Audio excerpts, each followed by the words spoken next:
Hi friends, welcome back to my channel. నేను మీ అరుణ. ఈరోజు మన వీడియోలో ఒక మంచి హెల్తీయెస్ట్ బ్రేక్ఫాస్ట్ రెసిపీని నేను మీతో షేర్ చేసుకోబోతున్నాను. అదేంటో కాదండి, రాగి ఉప్మా. ఎప్పుడు చేసే రవ్వ ఉప్మానే కాకుండా ఇలా రాగి ఉప్మా కూడా అప్పుడప్పుడు అన్ని రకాల వెజిటేబుల్స్ వేసి చేసామంటే చాలా మంచి హెల్త్ బెనిఫిట్స్ అయితే ఉన్నాయి. ఇంత మంచి న్యూట్రిషన్స్ ఉన్న ఉప్మాని ఎలా తయారు చేసుకోవాలో చూసేద్దాం రండి. ముందుగా ప్యాన్ పెట్టుకుని అందులో 2 టేబుల్ స్పూన్ల వరకు ఆయిల్ వేసి కాస్త వేడయ్యాక 1 టీ స్పూన్ వరకు ఆవాలు, 1 టీ స్పూన్ జీలకర్ర, కొంచెం కరివేపాకు, అలాగే 1 టీ స్పూన్ వరకు మినప్పప్పు, 1 టీ స్పూన్ వరకు పచ్చిశనగపప్పు, కొంచెం జీడిపప్పు పలుకులు వేసి బాగా వేయించుకోవాలి.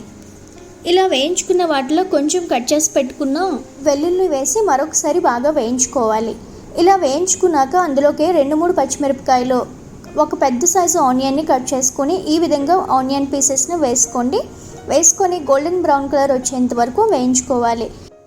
ఇలా కాస్త గోల్డెన్ బ్రౌన్ కలర్ వచ్చిన తర్వాత మీరు ఏదైనా వెజిటేబుల్ యాడ్ చేసుకోవచ్చు. నేనైతే ఇక్కడ క్యాప్సికమ్ అండ్ టమాటా అయితే యాడ్ చేశాను.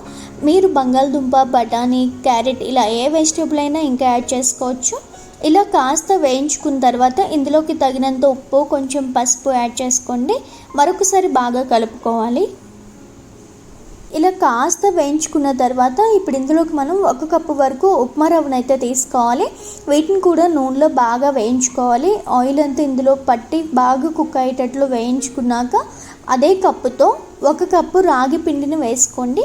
ఆ రాగి పిండిని కూడా ఆయిల్లో బాగా కలిసేటట్లు ఫ్రై అయితే చేసుకోవాలి. ఇలా రెండింటిని మిక్స్ చేసుకొని బాగా ఫ్రై చేసుకున్నాకే మనకి ఉప్మా అనేది మరింత టేస్టీగా ఉంటుంది, మనం ఫ్రై చేసుకున్న విధానం బట్టే.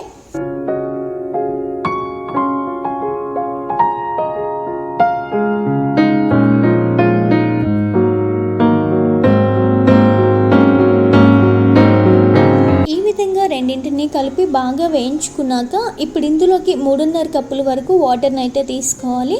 మనం 2 కప్పుల వరకు అయితే 1 కప్పు నూక, 1 కప్పు పిండిని తీసుకున్నాం కదా, దీనికి 3.5 కప్పులు అయితే కరెక్ట్గా సరిపోతుంది వాటర్. ఈ విధంగా వాటర్ వేసిన తర్వాత మెల్లగా కలుపుతూ ఉండండి. Medium flame to high flame adjust చేసుకుంటూ కలుపుతూ ఉండండి. జస్ట్ ఇలా కలిపిన తర్వాత సాల్ట్ అడ్జస్ట్ చేసుకోండి. ఉప్పు సరిపోయిందో లేదో చూసుకొని వేసుకొని మూత పెట్టి ఒక 5 మినిట్స్ కుక్ చేసామంటే కనుక మనకి పర్ఫెక్ట్ రాగి ఉప్మా అయితే రెడీ అయిపోతుంది. చూడండి, కుక్ అవుతుంది కదా. ఒకసారి ఇలా మూత తీసి చూస్తే కాస్త దగ్గర పడింది కదా. ఈ స్టేజ్లో మనం మీకు ఇష్టమైతే కనుక 1 టేబుల్ స్పూన్ వరకు నెయ్యిని వేసుకోండి. మరొకసారి బాగా కలిపి మూత పెట్టి బాగా కుక్ అవనివ్వాలి.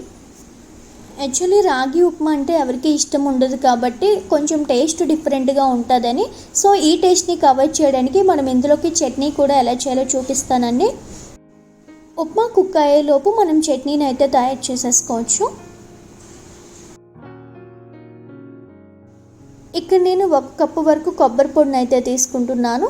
అలాగే అదే కప్పుతో పుట్నాల పప్పును కూడా వేసుకుంటున్నాను. అలాగే కారానికి సరిపడా 2-3 పచ్చిమిర్చి, రుచికి సరిపడా ఉప్పు వేసి దాంతోపాటుగా 1 కప్పు వరకు వాటర్ కూడా వేసి మెత్తగా గ్రైండ్ చేసుకోవాలి. పుదీనా ఆప్షనల్ అండి, నేనైతే ఉంది కాబట్టి వేసుకున్నాను. ఈ విధంగా మిక్స్ చేసుకొని పెట్టుకున్నాక మీరు నచ్చితే కనుక తాలింపు వేసుకోండి.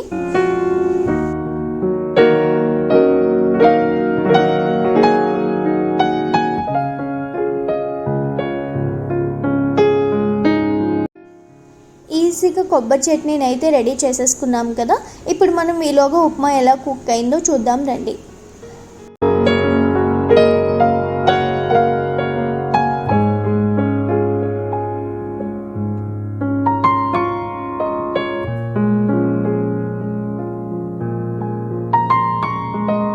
నాకు ఉప్మా కూడా కుక్ అయిపోయింది. ఈ విధంగా ఒక బౌల్లో తీసుకొని వేసుకొని చట్నీతో అయితే సర్వ్ చేసేసుకుంటున్నాను. ఈ రాగి ఉప్మా తినడం వల్ల చాలా మంచి హెల్త్ బెనిఫిట్స్ ఉన్నాయండి.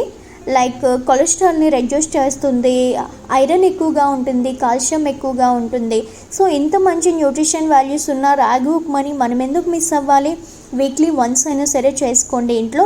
చాలా అంటే చాలా టేస్టీగా ఉంది. నేను చెప్పే ప్రాసెస్లో ట్రై చేయండి. అలాగే ఈ రెసిపీ మీకు నచ్చినట్లయితే మీరు కూడా ఇంట్లో ట్రై చేసి మీ ఫీడ్బ్యాక్ని నాకు కమెంట్లో తెలియజేయండి. అలాగే నా వీడియో నచ్చితే కనుక లైక్ చేసి షేర్ చేసి నా ఛానల్ని సబ్స్క్రైబ్ చేసుకోండి. Thank you for watching.